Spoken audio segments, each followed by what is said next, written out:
J-Dog back to answer more goddamn questions. We've got them all printed the fuck out today.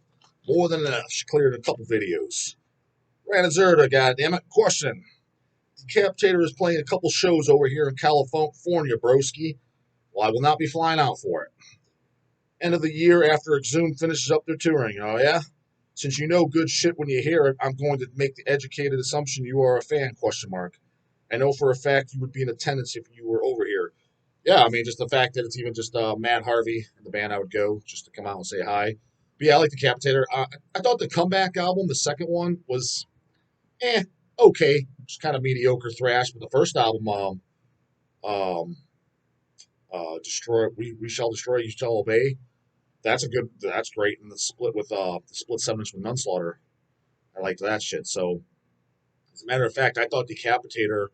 Again, dude, it just goes to show how legitimately the metal scene is primarily fucking just run by and affiliated with goddamn fucking posers.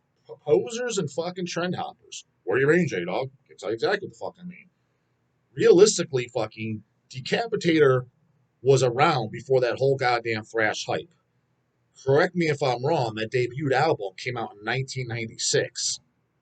It wasn't exactly 96, it was somewhere around there, 97, etc. But it was right around there. That was before the thrash boom, and I know I could comment on this for sure firsthand. And I didn't just go Google it or read it or hear the fucking old guy stories. I was actually fucking there.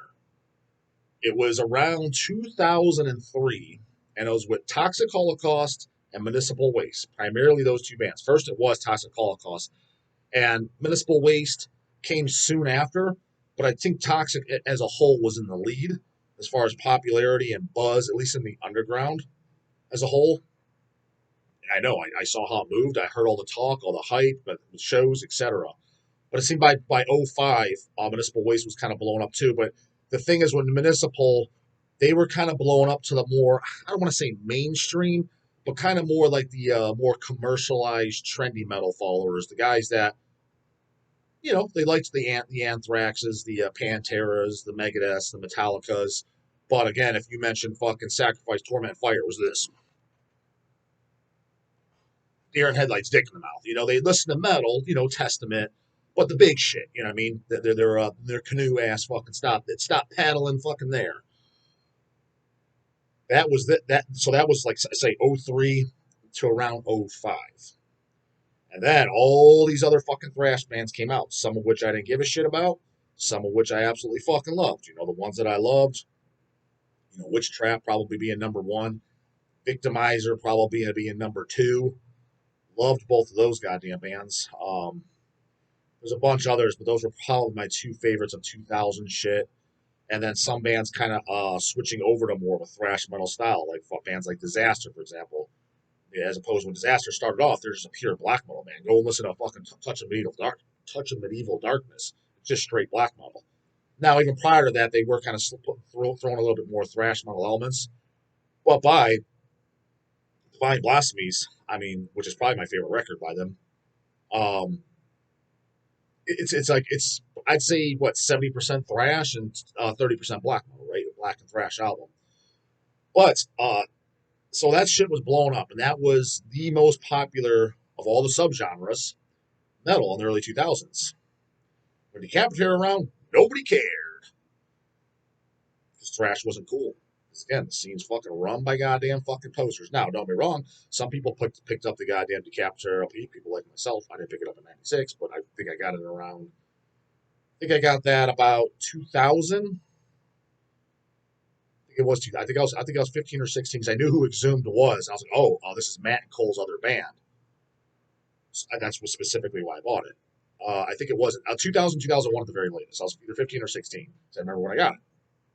Still have it to this day too. God damn it. Nobody cared, man. Just like even look at this resurgence now. People like Demolition Hammer. They're goated. They're fucking gods. And dude, I was saying the first two Demolition Hammers for years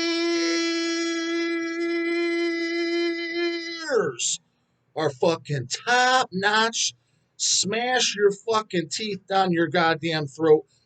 Piss all over fucking Wimpadeth's fucking grave. masterpieces. And then Time Bomb, they needed to be fucking dragged from the back of a pickup for putting out that the goddamn fucking turd. First two, phenomenal. First one, the demos are great too. Demos got tons of unreleased track. Dog's got a boot LP of it, of course, goddamn it. Already established. Boots are best over here, goddamn it. Go and try and discogs that one, motherfucker. Actually, I know those pussy boys over discogs. I don't think they like bootlegs, right? Maybe eBay or buy it from a collection. I know there's like 200 made or some shit. Got it 20 years ago, Rob Ross.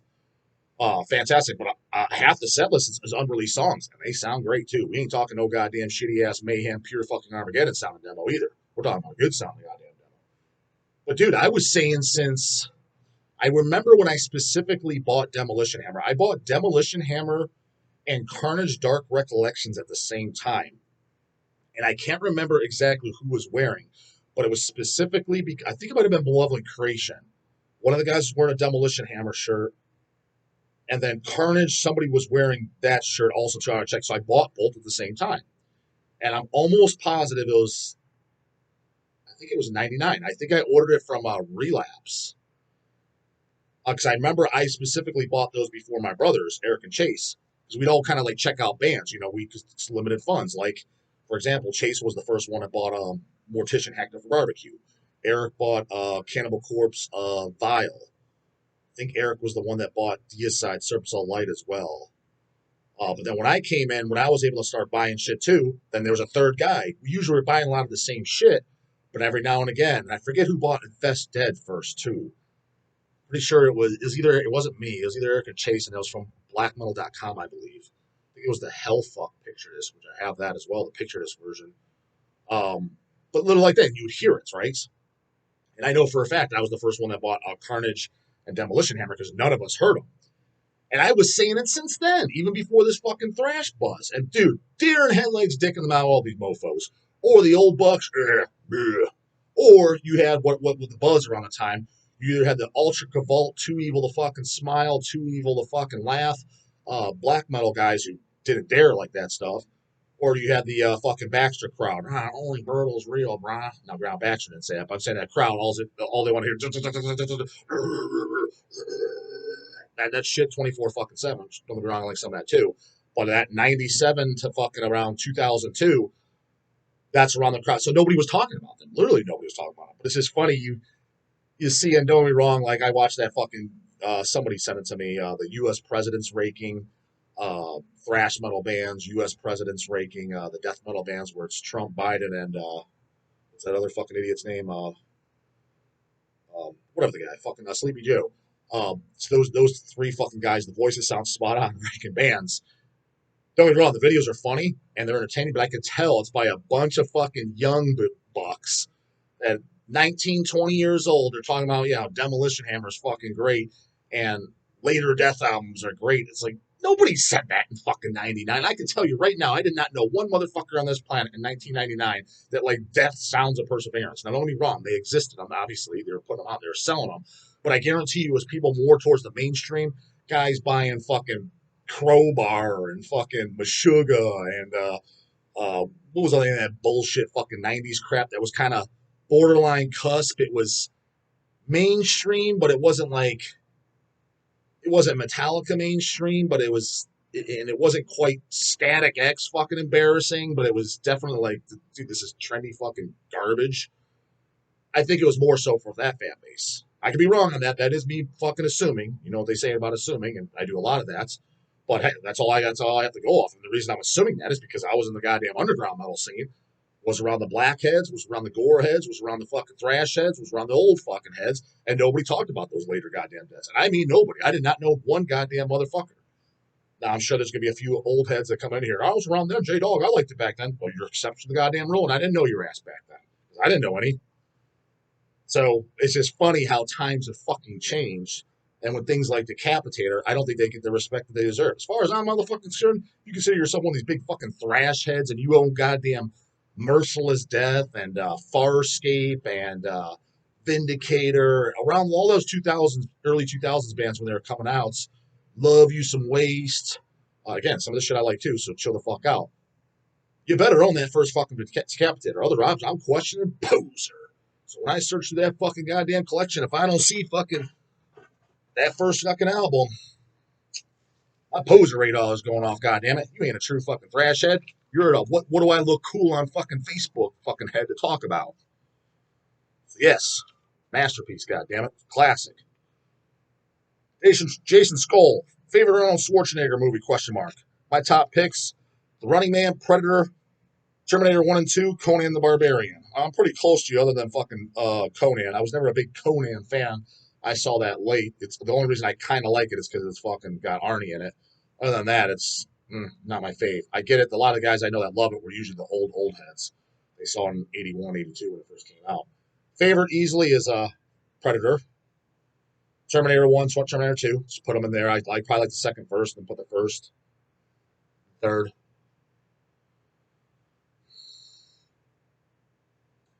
Probably Red Heat. I fucking love Red Heat. That's fucking hilarious. He lives here. It's just got lines for goddamn days. That movie. Um,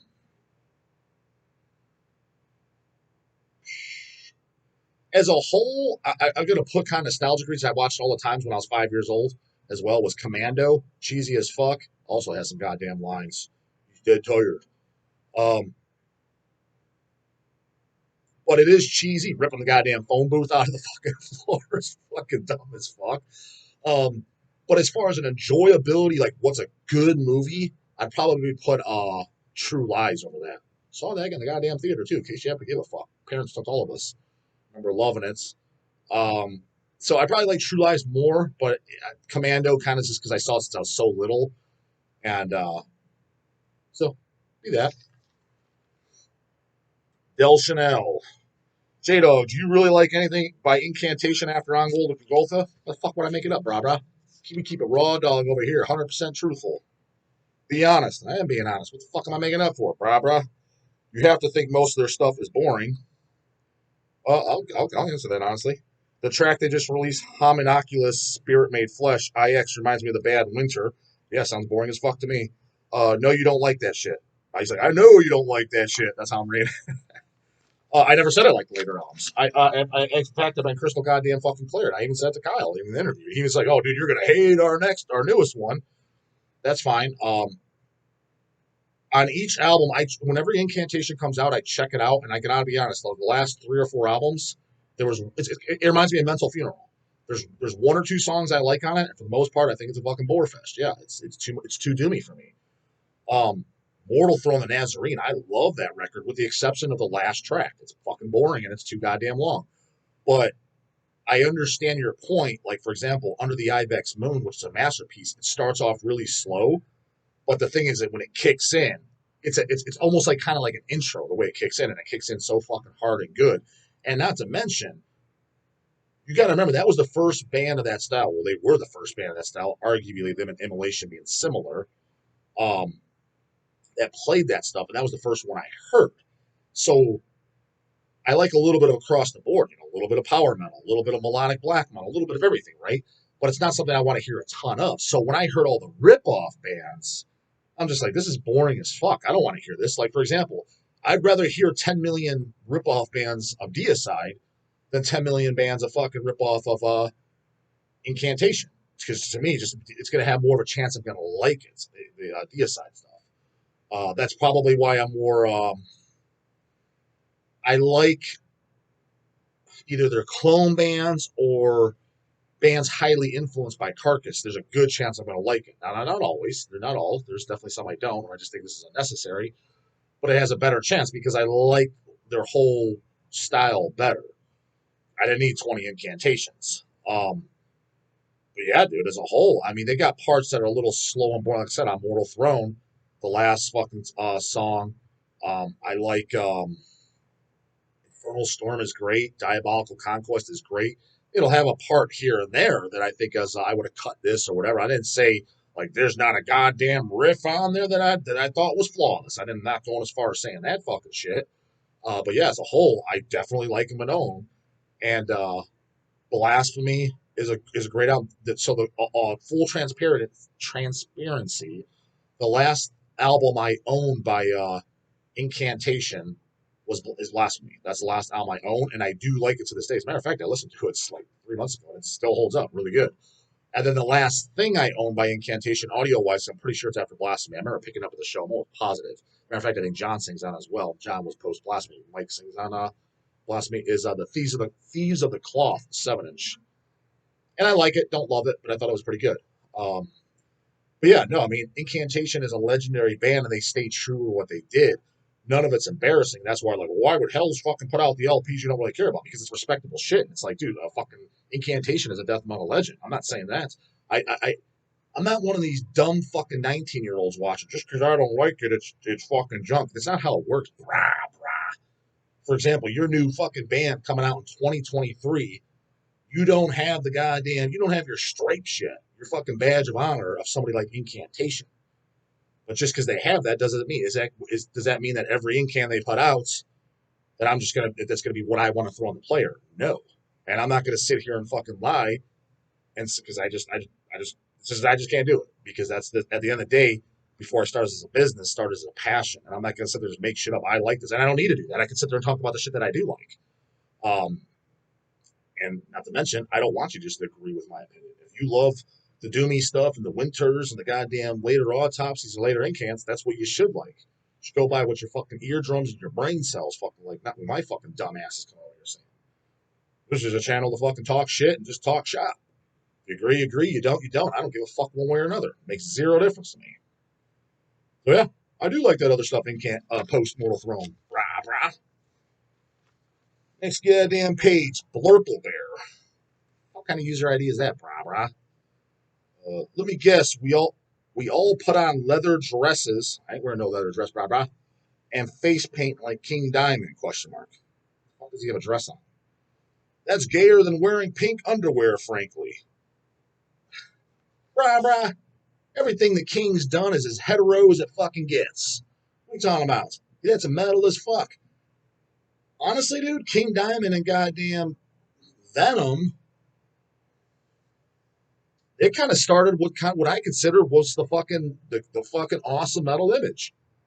What doesn't look cool about King Diamond? Back to the Merciful Fate days, to the goddamn King Diamond days. Nothing looks fucking stupid. And what the hell's he wearing a goddamn dress? I mean, correct me if I'm goddamn wrong. I've seen him in capes and shit.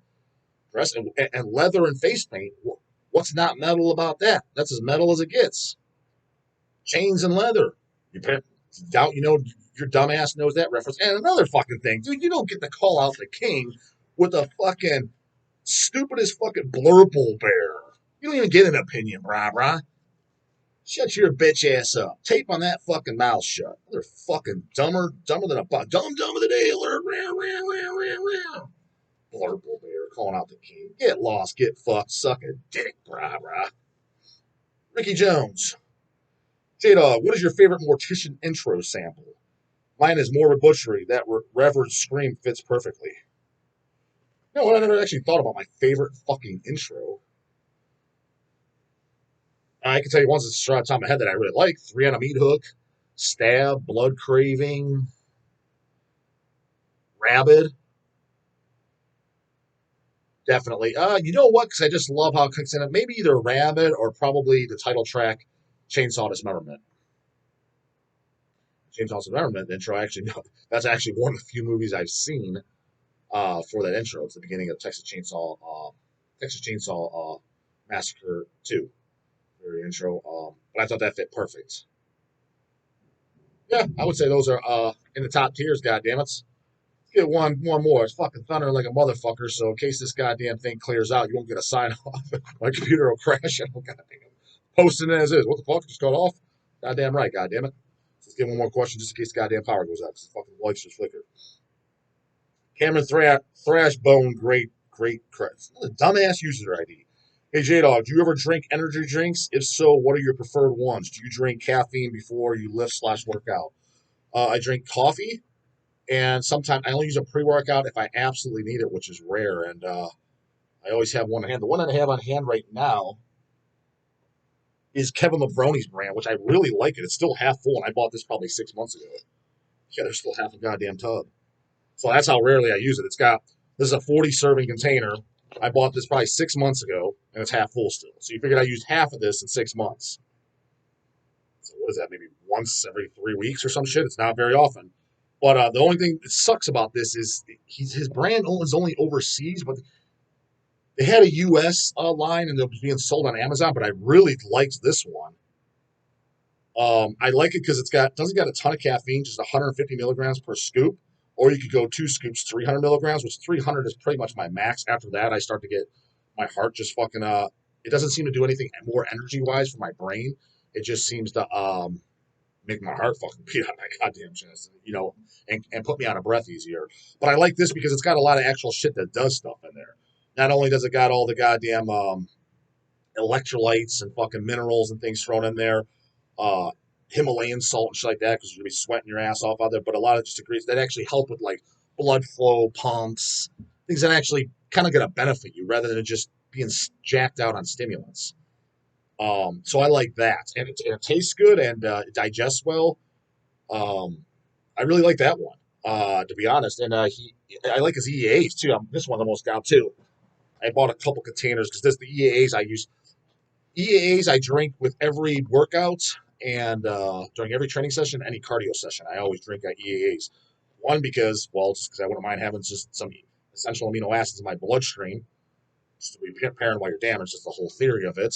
And it makes the water, because it's artificially flavored, it makes it taste better. And that way I'll get a liter of water in while training too, because you'd be more desired to drink it to get it down. And staying hydrated is extremely fucking important. I would say 90% of fucking people are just dehydrated. They don't even realize it, or at least borderline dehydrated.